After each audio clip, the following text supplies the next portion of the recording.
graças a Deus nós estamos aqui. Nossa palavra hoje, ela está no livro de 2 Reis.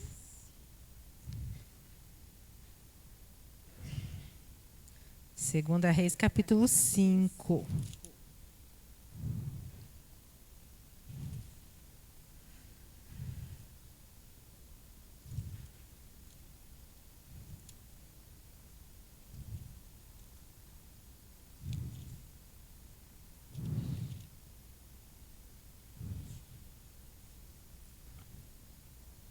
Segunda Reis, capítulo 5.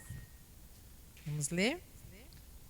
Diz o seguinte: Ora, Naamã, capitão do exército do rei da Síria, era homem notável diante do seu senhor e honorável, porque por seu intermédio o Senhor havia concedido libertação à Síria. Ele também era um homem poderoso e valente, porém era leproso. E os sírios haviam saído em companhias e haviam trazido cativa da terra de Israel uma criada pequena, e ela servia a esposa de Naamã. 3. E ela disse à sua senhora: Tomara que o meu senhor estivesse com o profeta que está em Samaria, porque ele o restauraria de sua lepra. Até aí, amém? Vamos orar. Pai, nós te damos graças, Senhor querido, por este momento. Nós te louvamos, Deus, pela oportunidade de estarmos aqui na sua casa. Venha falar conosco, Senhor. Abre o nosso coração, abre o nosso entendimento. Que a sua palavra, Senhor, venha a ser declarada, que nós venhamos aprender mais de ti. Que venhamos crescer, Senhor, não somente em graça, mas em sabedoria, Senhor. Em nome de Jesus, amém. Podem se assentar. Nossa terça-feira chuvosa, mas cá estamos nós para ouvir a palavra do Senhor, amém? Essa é uma história bem conhecida, a maioria de nós já ouviu a história de Naamã. A maioria de nós já conhece, muitos pastores já pregaram sobre isso, e Deus, ele me tocou hoje para trazer essa palavra para nós. Vou fazer um breve resuminho da história para que a gente possa entrar aqui no contexto daquilo que Deus, me deu para passar para vocês hoje.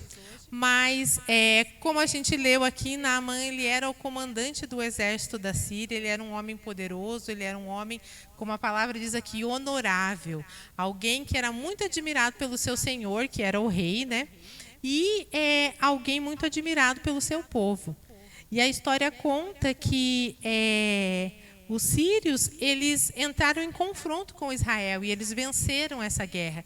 E eles levaram algumas pessoas cativas, levaram para os seus servos, era uma atitude comum que acontecia nas guerras, que quando o vencedor sempre levava como escravos aqueles que sobravam, aqueles que não eram mortos, que não eram coisa, eles eram levados e serviam num outro país, serviam lá onde eles foram levados, para os seus servos lá. E a história conta que ele levou uma menina, entre as pessoas que estavam lá, ele levou uma menina.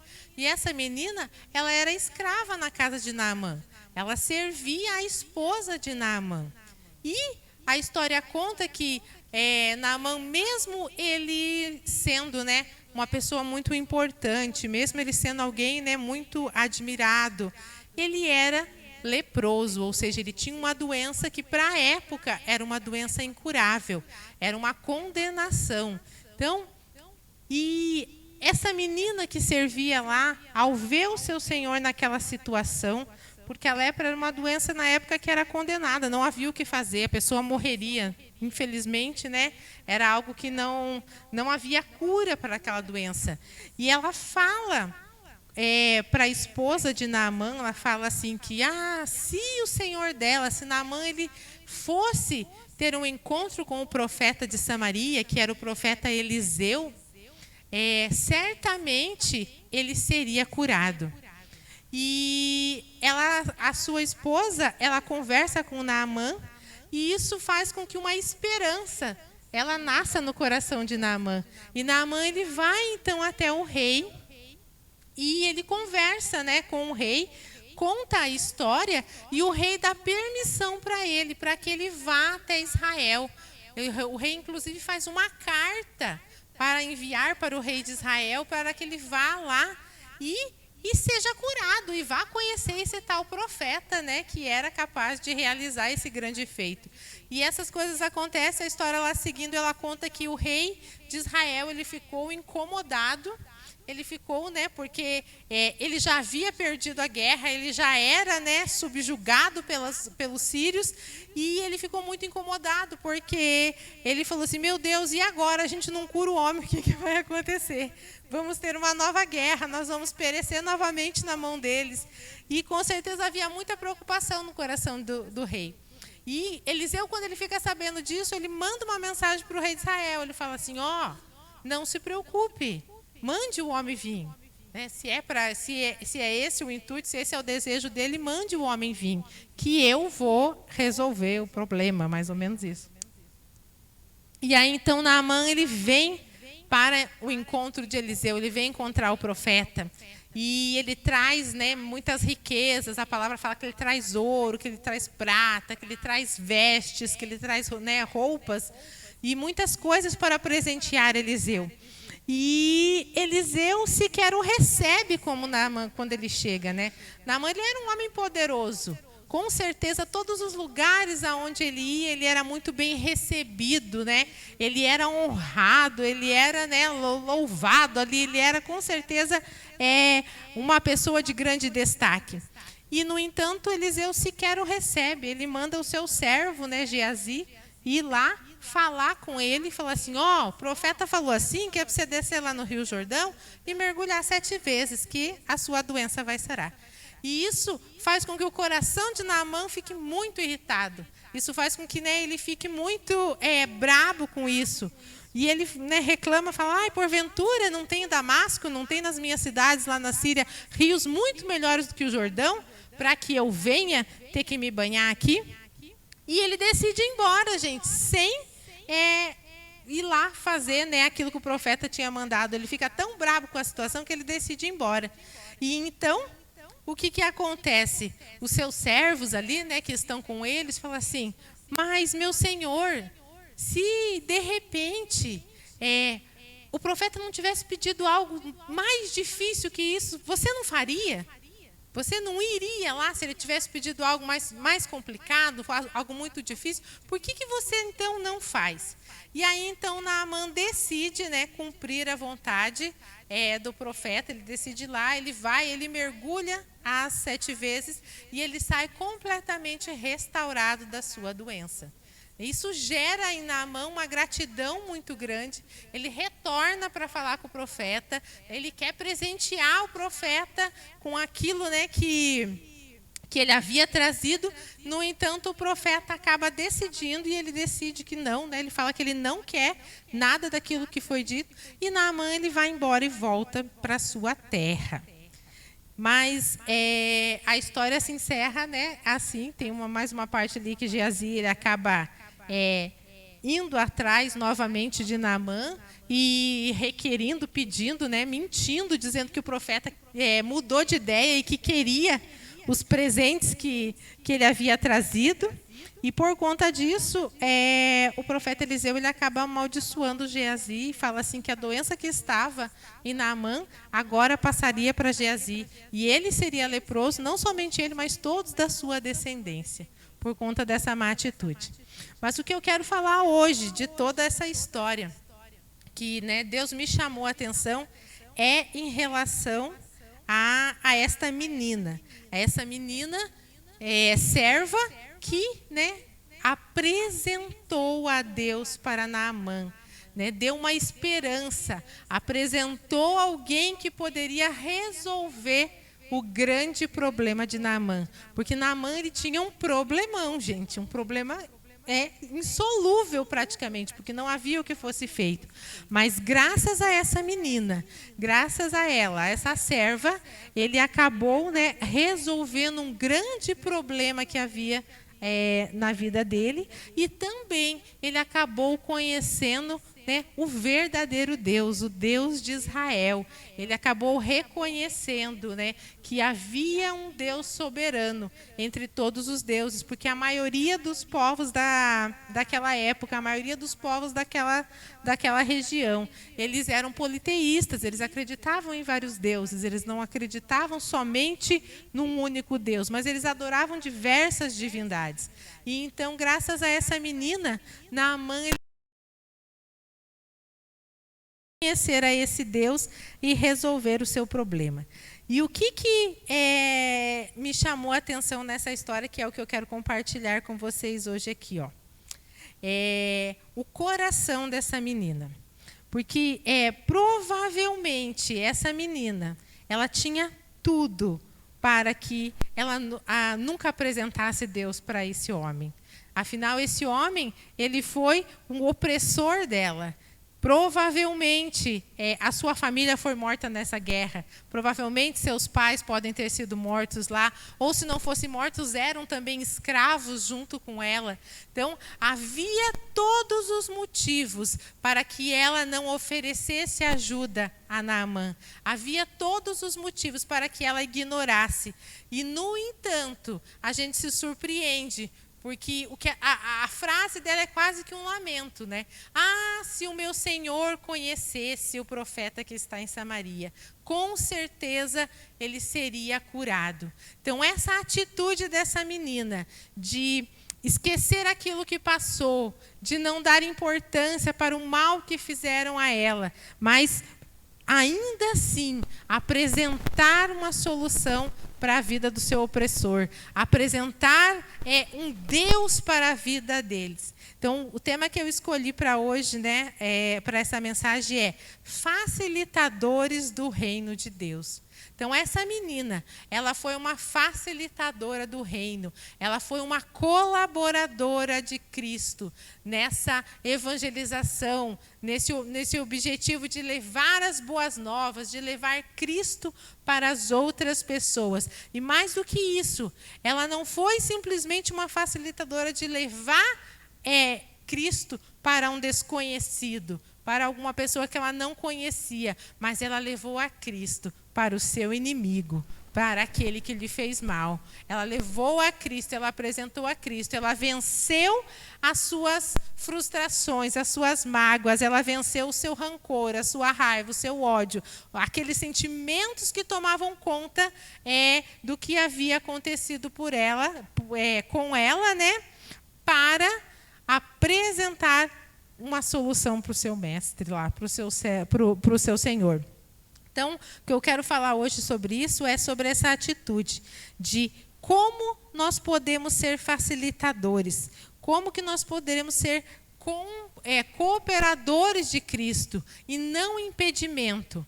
Porque algumas vezes nós, em vez de colaboradores, nós somos um impedimento. Nós somos aquele que impede, às vezes, que alguns irmãos conheçam a Jesus. Nós somos aqueles que impede, por algumas maneiras, nós somos barreiras, às vezes, que impede outras pessoas de se aproximarem de Cristo. Enquanto nós devíamos ser facilitadores, nós devíamos ser aqueles que abrem as portas de Cristo, né, para Cristo, para as outras pessoas. E, no entanto, algumas atitudes nossas fazem com que nós não sejamos, que nós venhamos a ser barreira. Por vezes, ao invés de estarmos anunciando o Evangelho, nós estamos envergonhando o Evangelho com as nossas atitudes. E isso precisa mudar. Nós precisamos nos tornar facilitadores. E como é que eu me torno um facilitador? Como é, né? O que eu preciso fazer para que eu seja esse facilitador do reino? Eu coloquei 2 pontos aqui que nós precisamos avaliar. A primeira coisa, para que eu possa ser um facilitador, eu preciso ter inteligência emocional. O que é isso, né? O que é ter inteligência emocional? Inteligência emocional é eu ser capaz de controlar as minhas emoções. Porque todos nós, em algum momento, nós sentimos raiva, nós temos angústia, nós sentimos frustração, nós sentimos inveja, nós temos medos. Então, ou seja, Todos nós temos sentimentos, e isso acontece com alguns mais, né? Algumas pessoas elas são mais sentimentais, outras são um pouco mais racionais, mas ninguém é livre de ter esses sentimentos, ninguém é livre, né? Está livre de ter raiva de uma situação, de algo que aconteceu com você, ninguém está livre de sentir inveja de alguém, ninguém está livre, né, de ter medo de alguma situação, de alguma ocasião. Então são coisas da qual nós não estamos livres, mas a inteligência emocional, ela nos permite controlar esses sentimentos, ou seja, ela nos permite vencer, ela nos permite, né, superar o medo, superar esses sentimentos. E o que a Bíblia fala, né, em relação, o que é a inteligência emocional na Bíblia? A Bíblia chama a inteligência emocional de fruto do Espírito. Quem tem os frutos do Espírito, ele tem inteligência emocional. Porque o que são os frutos do Espírito? É a paz de Deus, é a bondade, é a fidelidade, a mansidão, a paciência, a longanimidade, o domínio próprio. Então, esses sentimentos permitem que nós consigamos controlar as nossas emoções. Então, no momento de fúria, no momento de raiva, a mansidão ela prevalece e ela faz com que eu consiga ter, né, uma boa atitude. Então, né, quando vou fazer uma coisa errada, vou tomar uma atitude errada, quando, né, às vezes eu estou propenso a fazer algo errado, o domínio próprio ele me controla, ele ajuda nesse sentimento, nesse desejo, nesse anseio que eu tenho de fazer aquilo. E essa serva de Naamã, ela deixou todos os seus sentimentos de lado, todos os seus sentimentos ruins, para ajudar o seu opressor. Então, o que nós aprendemos com ela? Ó, nós estamos dispostos a deixar, às vezes, uma ofensa de lado, para poder abençoar aquele que me ofendeu, para poder, né, abençoar aquele que foi o causador do meu problema, aquele que foi, né, a pessoa que me trouxe esse sentimento. Então, você consegue deixar de lado uma afronta, você consegue, né, deixar de lado uma ofensa, uma mágoa, e ainda assim ajudar aquele que te magoou? E ainda assim, né, fazer algo de bom para ele, ainda assim solucionar um problema dele? Os facilitadores de Cristo conseguem. Então, nós precisamos entender, nós precisamos deixar as coisas de lado, nós precisamos deixar as ofensas, nós precisamos deixar de muitas vezes, né, como as pessoas falam, de deixar de ser mimimi. Às vezes a gente se ofende com as pessoas por tão pouco. Quantas pessoas, às vezes, por vezes, deixam de vir à igreja, ou, né, ficam afastadas, não vão na célula, porque alguma pessoa fulano não me cumprimentou, ou porque passou por mim e não olhou na minha cara, ou porque falou algo que eu não gostei, ela falou para mim. Às vezes, né, a pessoa está aqui pregando, ou o líder de célula está falando na célula, e por algum motivo ele é movido por Deus, ele fala alguma coisa que vem diretamente de encontro a você, vem diretamente, é um confronto naquilo que você está fazendo errado, naquilo, e você já toma aquilo como particular, você acha que a pessoa falou propositalmente para você, e já fica ofendido, e deixa muitas vezes de ser abençoado por conta disso, e principalmente deixa de ser bênção na vida do outro por conta disso. Então, nós precisamos aprender a não nos ofender com facilidade, a sermos, como diz, inofendível. Não sei se essa palavra existe, mas se não existe, eu inventei agora. Coloque no dicionário. Mas nós temos que aprender a ser inofendível. Não podemos deixar qualquer coisa nos ofender. Por quê? Porque o reino de Deus é mais importante que isso. Então, salvar pessoas, né? Resgatar almas, resgatar vidas, solucionar problemas daqueles que precisam, é muito mais importante que isso. Então, nós temos que aprender a deixar as mágoas de lado. Nós temos que aprender a deixar as picuinhas, as ofensas, né? Para que nós possamos ser facilitadores. Mas também tem o outro lado. Às vezes, nós precisamos deixar de ser o opressor, porque às vezes nós não somos os ofendidos, nós somos aquele que ofende. há momentos em que nós somos os causadores das ofensas, que nós é que agimos de maneira errada, que nós falamos indevidamente com as pessoas, que nós não medimos as nossas palavras, que nós não somos cuidadosos com aquilo que nos falamos e acabamos, por vezes, sendo barreiras em vez de facilitadores, porque nós é que dificultamos a permanência das pessoas na igreja. Nós é que dificultamos essa caminhada daqueles que estão se achegando a Cristo, que estão conhecendo a Cristo. Então, nós precisamos nos olhar para as nossas vidas e nos avaliar. Será que nós temos sido os ofensores? Será que nós temos sido os mimimis, aqueles que são os ofendidos, né? Aqueles que se ofendem por qualquer motivo? Outra coisa que nós temos que ver, que Deus me falou aqui, ó, nós temos que aprender a perdoar. Então, um facilitador do reino, ele perdoa com facilidade. Ele perdoa os seus devedores, ele perdoa, né, as pessoas, as pessoas que elas fazem.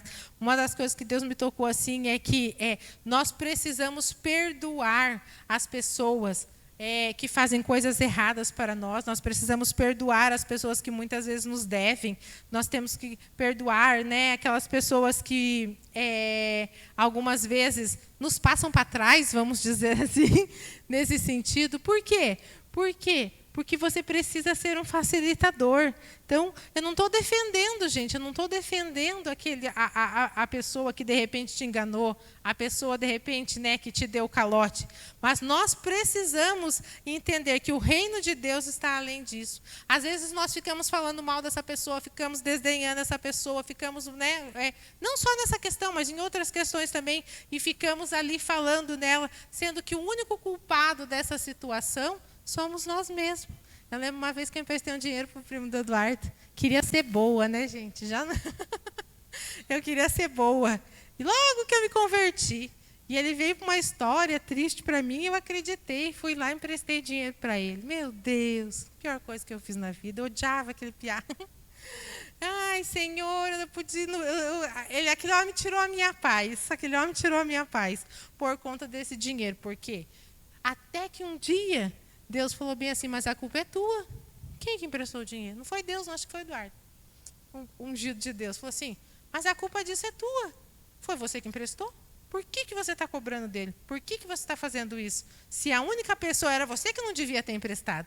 E depois disso eu aprendi. E um dia eu estava na escola bíblica, gente, tendo uma aula de perdão. Uma aula lá na escola bíblica de perdão. E a pessoa falou assim, eu lembro bem que ela falou assim, que aquele que não perdoa, ele não pode ser perdoado. E aquilo gerou uma incomodação no meu coração, aquilo gerou uma inquietação no meu coração. Falei assim, Deus, fala sério, que se eu morrer hoje, eu vou para o inferno, porque eu não perdoei ele, e ele corre o risco de ter se arrependido e ir para o céu. E ele vai para o céu e eu vou ficar no inferno. Eu falei assim, eu não acredito nisso, que eu vou para o inferno por causa desse homem. E depois daquele dia eu comecei a orar a Deus. Eu falei assim, Deus, tira isso do meu coração. Me faz perdoar esse homem, porque eu preciso ir para o céu e eu não quero ir para o inferno por culpa dele. E aquilo me transtornou. Então, gente, nós precisamos aprender a perdoar. Nós precisamos, para ser um facilitador, nós precisamos passar por cima de muitas coisas. E, às vezes, mesmo sendo inocentes. Porque, no meu caso, eu era inocente, eu agi de boa intenção. A minha intenção era boa, estava tentando ser uma serva de Deus aí que ajuda os irmãos. E, no fim, aconteceu o que aconteceu. Então, nós precisamos aprender a perdoar as más atitudes dos outros. Nós não podemos impedir que pequenas coisas, que coisas desse tipo e de outras maneiras também, elas venham nos impedir de levar o evangelho, que elas venham nos impedir de... Deixa eu achar o trem aqui de novo. De sermos esses facilitadores aqui. Mas, às vezes, você é uma barreira de Deus, porque, às vezes, você não é aquele que levou o calote, você é aquele que deu o calote. Então, às vezes, você tem sido uma barreira de Deus, porque você foi aquele que não pagou. Ou você foi aquele que não fez, ou você foi aquele que enganou, aquele que ludibriou, aquele que mentiu, né? Aquele que foi desonesto. Então, às vezes, você foi a barreira. Você não foi a vítima e não está com o coração magoado, mas foi a barreira. E quantas pessoas, por vezes, deixam de estar em comunhão com Cristo, deixam de estar na igreja, por vezes se afastam dos caminhos do Senhor por causa de um acontecimento desse, por causa de um fato desse. Então, nós não podemos ser barreiras, nós precisamos ser facilitadores do reino de Deus, amém? E uma série de outras coisas que também, né, de outras atitudes que geram mágoas e que geram inimizades dentro do corpo de Cristo, dentro da igreja, né? Então, nós precisamos aprender a ter, né, a expressar o amor de Cristo, o amor de Deus na vida das pessoas, e não esse tipo de atitude. Nós temos que ser igual a menina lá de Naamã, nós precisamos entender e sermos facilitadores do reino. Nós não podemos permitir que conflitos e divergências de relacionamento, eles sejam as barreiras que nos impeçam de cumprir a grande missão de Cristo. Amém? Outro ponto que nós precisamos entender para que nós possamos ser facilitadores do reino. Nós precisamos entender que todos os contratempos da nossa vida, eles são para a nossa edificação. O versículo 1 diz o seguinte, o versículo 1 diz assim, ó, que o Senhor, ele deu vitória a Naamã. Então, foi Deus que permitiu que os israelitas fossem cativos. Foi Ele que permitiu que eles fossem presos, que eles fossem servos. Por quê? Por conta da desobediência. Deus estava repreendendo o seu povo. Deus já havia diversas, por longos e longos anos, avisando o seu povo que se eles não obedecessem, eles, né, seriam presos, seriam repreendidos. Então, era um alerta de Deus. Quem que permitiu que aquela menina estivesse lá? Foi Deus. Então, era algo maior que envolvia. E, às vezes, o mesmo acontece conosco. Às vezes, Deus permite que nós estejamos passando por situações difíceis, que nós estejamos passando por situações complicadas, para nos corrigir, para nos ensinar, para fazer com que a gente que a gente cresça espiritualmente, ou, né, naturalmente mesmo, para fazer com que a gente tenha maturidade. Então, às vezes, Deus nos dá problemas, dificuldades, né, coloca pessoas complicadas, difíceis na nossa vida, o quê? Para nos dar qualidade das quais nós não temos. Para fazer com que o fruto do Espírito ele venha a nascer no nosso coração. Porque é muito fácil sermos bons com aqueles que são bons conosco, não é verdade? Não há mérito nenhum nisso. Difícil é ser bom com aquele que nos espizinha. Difícil é agir com bondade com aquele que fala mal da gente, que você sabe que fala mal de você. Difícil, né, é você se manter ali paciente com aquele atribulado que vive tirando teu juízo, que vive te provocando, que vive te afrontando, que vive... Então, é muito fácil nós sermos bons com aquele que não são bons. Então, por vezes, Deus ele coloca essas dificuldades, essas situações nas nossas vidas para nos fazer crescer, para nos fazer amadurecer. Nós somos os resultados de tudo o que acontece nas nossas vidas, das coisas boas e das coisas ruins, né? Somos o resultado das atitudes certas que nós tomamos, mas também somos o resultado das atitudes erradas.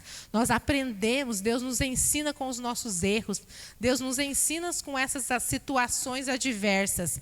Então, qual o caminho que nós precisamos entender? É que essas, né, situações difíceis, elas são, né, oportunidades de Deus para a nossa edificação, para o nosso aprimoramento. Então, nós nos tornamos melhores quando nós solucionamos problemas. Nós nos tornamos menores quando nós conseguimos superar esses obstáculos, né? Passar por essas dificuldades, né? E aprender com elas. Porque, às vezes, a gente até passa pela dificuldade, mas a gente não aprende nada. E aí, Deus manda outra. E aí Deus manda outra. E tem gente que vive no problema, que vive na dificuldade, que nunca passa. Por quê? Porque não aprende. Então, a dica é, né? Aprende logo que apanha menos. É desse jeito que funciona. Então, nós precisamos aqui, para concluir, nós precisamos entender que quando as situações difíceis elas chegarem na nossa vida, mude o seu olhar. Olhe para a situação de uma forma diferente. Pense o que Deus espera que eu aprenda com isso. O que eu tenho que aprender com esse problema, com esse momento, com essa pessoa? O que Deus está tentando me ensinar? O que Deus está querendo me mostrar? Pergunte também, será que essa situação foi algo que eu causei? Ou será que foi permissão de Deus? Porque às vezes a gente só pergunta para Deus, Deus, por que isso está acontecendo comigo? Mas a gente não pergunta, será que essa situação está acontecendo comigo porque foi algo, uma atitude minha, foi algo que eu causei? Porque há problemas que somos nós que causamos, nem Deus e nem o diabo tem nada a ver com isso. E há problemas que acontecem na nossa vida que são permissão de Deus, que são, né, para que nós venhamos a aprender. Então, para a gente concluir lá, Naamã, ele recebeu um milagre graças a alguém que decidiu deixar as suas mágoas e tristezas de lado para facilitar o caminho deste homem para Deus. A Bíblia, ela não escreve, mas com certeza, o milagre de Naamã, ele foi, né, difundido por toda a Síria, já que ele era um homem muito poderoso. Provavelmente, muitos sírios conheceram ao Deus de Israel, tiveram a oportunidade de saber quem era o verdadeiro Deus por conta do milagre de Naamã. Então, nós precisamos, às vezes, né, ao sermos um facilitador, aquilo que nós vamos fazer para outra pessoa, vai levar o nome de Cristo para muitas outras pessoas. Vai fazer com que outras pessoas que não conheciam o nosso Deus, elas venham a conhecer. E possivelmente, às vezes, até a servir Jesus.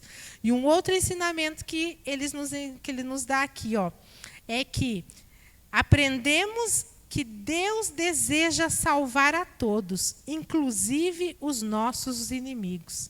Não cabe a nós escolher quem Deus deve salvar ou não. Então, o desejo de Deus é que todos sejam salvos. O desejo de Deus é que todos conheçam a Ele. A vontade de Deus era, né, que todos fossem para o céu, que todos fossem inimigos e amigos, né? Seja quem for. Então, por vezes, nós nos damos ao direito, nós pensamos, nós achamos que alguém merece ou não merece estar com Deus, merece ou não merece ser salvo. Mas, né, Deus nos falou que nós devemos amar o nosso inimigo. Então, nós precisamos crer. Nós precisamos entender que o reino de Deus, ele é mais importante do que qualquer atitude que acontece na nossa vida. Que, né, proclamar o evangelho, ele é mais importante do que os meus problemas, do que as minhas dificuldades, do que aquilo que eu tenho passado. E que eu preciso superar muitos obstáculos, que eu preciso, né, transpor muitas dificuldades, muitos conflitos, para poder ser um facilitador do reino. Para que as pessoas olhem para mim e verdadeiramente elas vejam Cristo. Para que, né, as minhas atitudes elas sejam diferentes da grande maioria, vamos dizer assim. Amém?